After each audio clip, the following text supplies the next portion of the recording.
এই মল্লযুদ্ধে মূলত যেটি হলো সেটি হচ্ছে যে হযরত আলী রাদিয়াল্লাহু আনহু এবং হযরত হামজা রাদিয়াল্লাহু আনহু বীরত্বের সাথে প্রতিপক্ষের যে অংশগ্রহণকারী তাদেরকে নিহত করলেন, কিন্তু হযরত উবাইদা ইবনে আল হারিস রাদিয়াল্লাহু আনহু মূলত এই যুদ্ধে মারাত্মকভাবে আহত হলেন এবং এই যুদ্ধের কুরাইশদের পরাজয় এবং মুসলমানদের জয় নিশ্চিত হলো। তারপরেও কিন্তু কুরাইশরা এই যুদ্ধের জন্য উদ্যত ছিলেন। তাদের মূলত এই ধারণা ছিল যে যেহেতু আমাদের সৈন্য সংখ্যা মূলত অনেক বেশি, ১,০০০ বা তার চেয়ে বেশি, এবং বিপরীতক্রমে মুসলমানদের সৈন্য সংখ্যা খুবই অল্প, ৩১৩ জন বা ৩০৯ জন, সুতরাং তারা কিন্তু এই যুদ্ধের পরাজয় বা এই যুদ্ধের ফলাফল, মল্লযুদ্ধের ফলাফল মেনে নিলেন না। মূলত তারা প্রকৃত যুদ্ধের জন্য।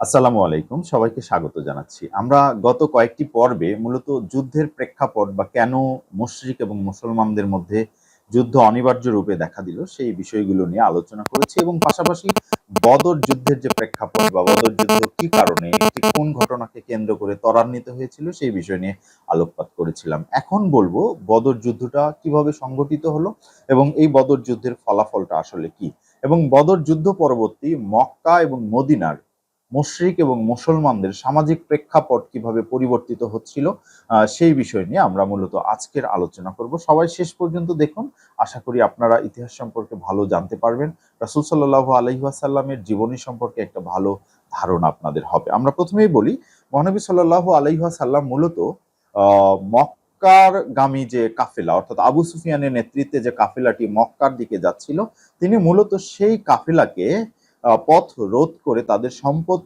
হস্তগত করার জন্য বা লুণ্ঠন করার জন্য তাদেরকে আক্রমণের উদ্দেশ্যে খুবই অল্প পরিমাণ অস্ত্রশস্ত্র নিয়ে এবং অল্প সংখ্যক মুসলমানদেরকে নিয়ে তিনি মদিনা থেকে বের হয়ে গিয়েছিলেন এবং তিনি বদর অভিমুখে যাত্রা করেছিলেন এবং তার একটা পরিকল্পনা ছিল যে তিনি আবু সুফিয়ানের যে বাহিনী সেই বাহিনীকে মূলত বদর প্রান্তে আক্রমণ করবেন বা তাদের গতিরোধ করবেন।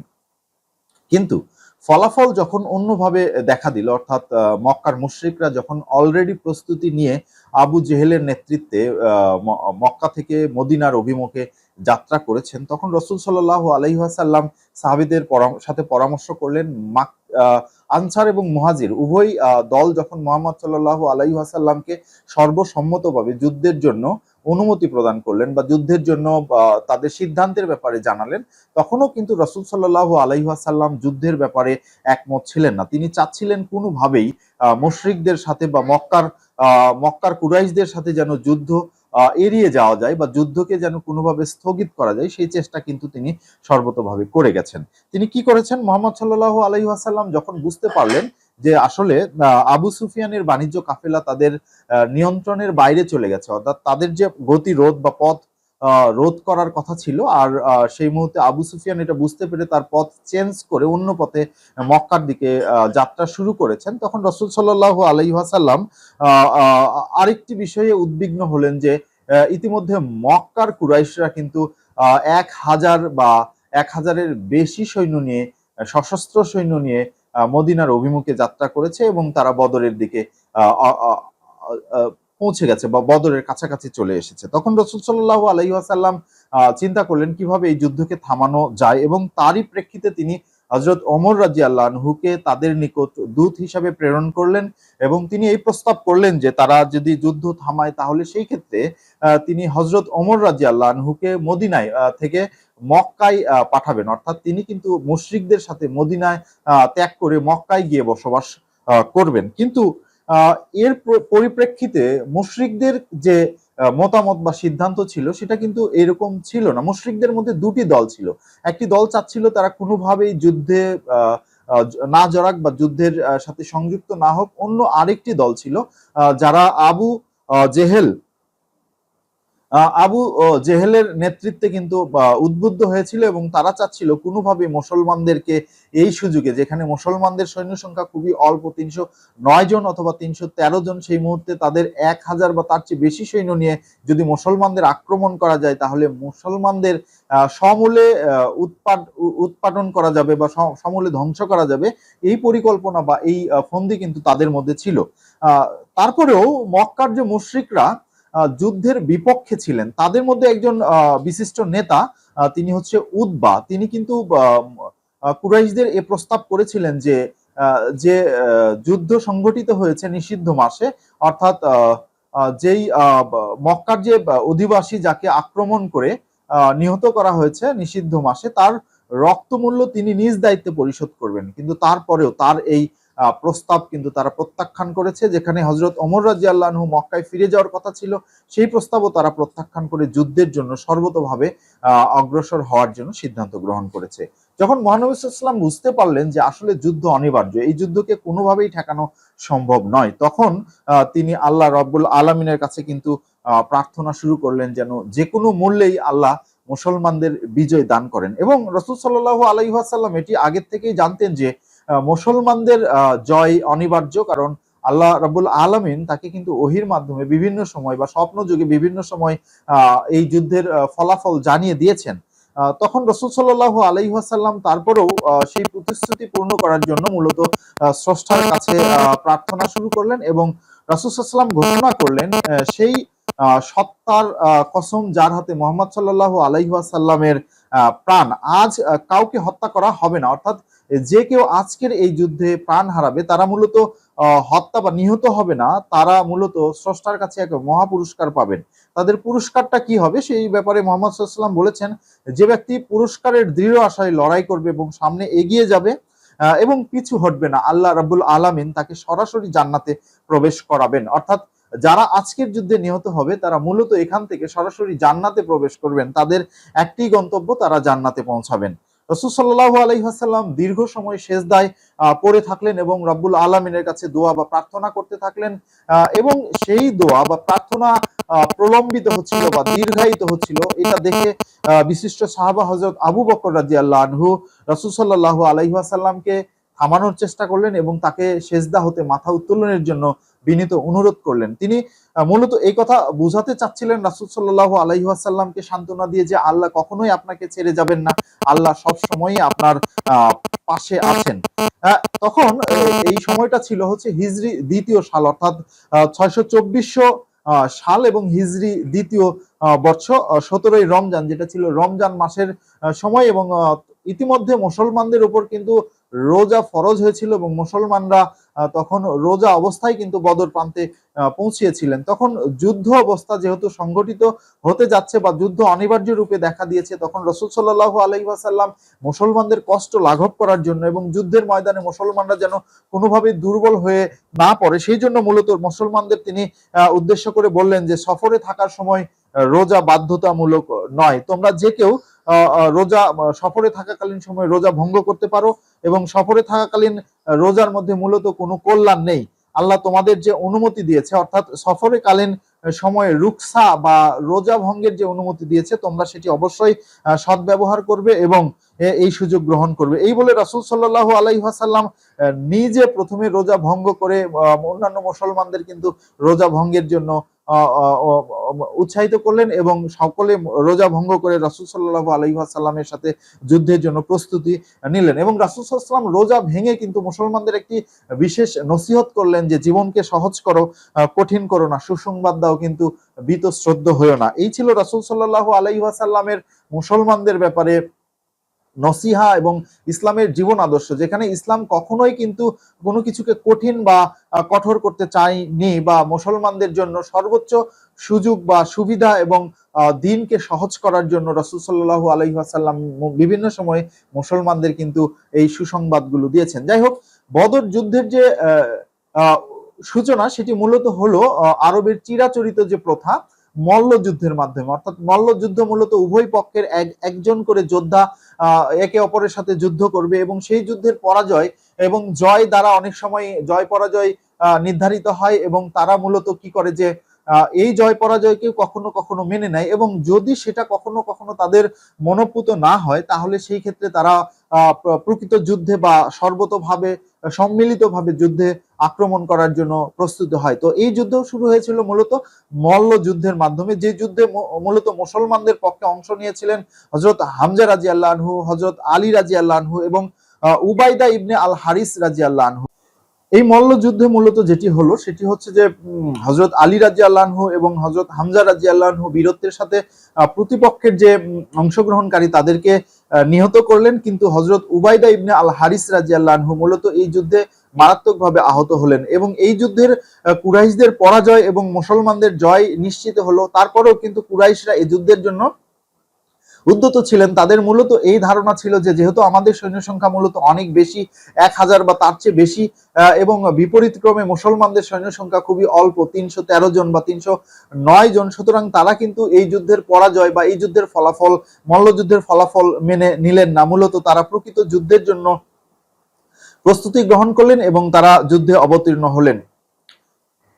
এবং এই যুদ্ধের ফলাফল কি হবে তা কিন্তু আল্লাহ রাব্বুল আলামিন পরে রাসূল সাল্লাল্লাহু আলাইহি ওয়াসাল্লামকে ওহীর মাধ্যমে, যুদ্ধের ময়দানে রাসূল সাল্লাল্লাহু আলাইহি ওয়াসাল্লামকে ওহীর মাধ্যমে জানিয়ে দিয়েছিলেন। সেটা সূরা আর আল ইমরানের 123 নম্বর আয়াতে।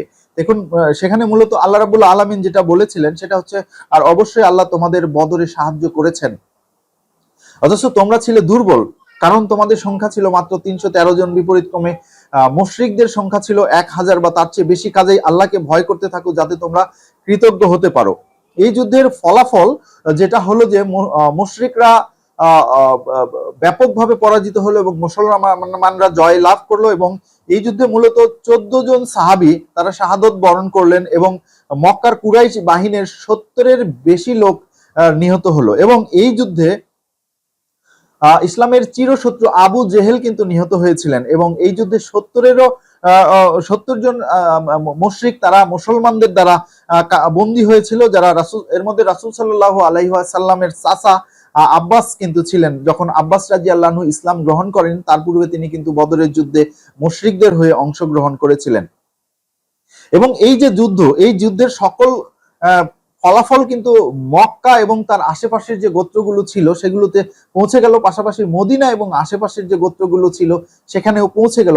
যুদ্ধ পরবর্তী সময়ে মক্কার মুশরিক এবং মদিনার মুসলমানদের যে আর্থসামাজিক অবস্থা, অর্থাৎ সামাজিক যে সম্মান, সেটা কিভাবে পরিবর্তিত হলো সেটি আমরা এখন আলোচনা করব।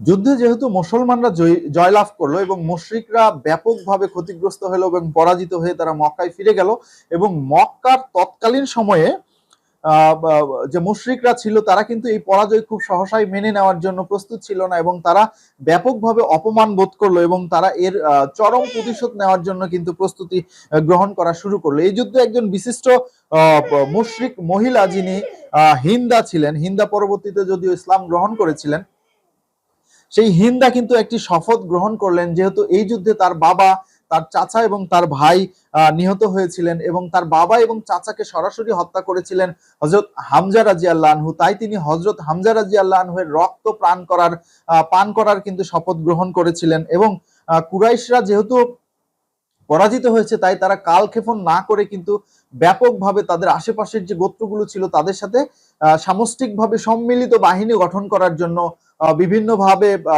তারা প্রচেষ্টা চালিয়ে যাচ্ছিলেন, এবং তারা মুসলমানদের অগ্রযাত্রা যেন আর কিছুতেই বিস্তৃত হতে না পারে সেই জন্য তারা কিন্তু আসলে ব্যাপকভাবে অংশগ্রহণ করছিলেন।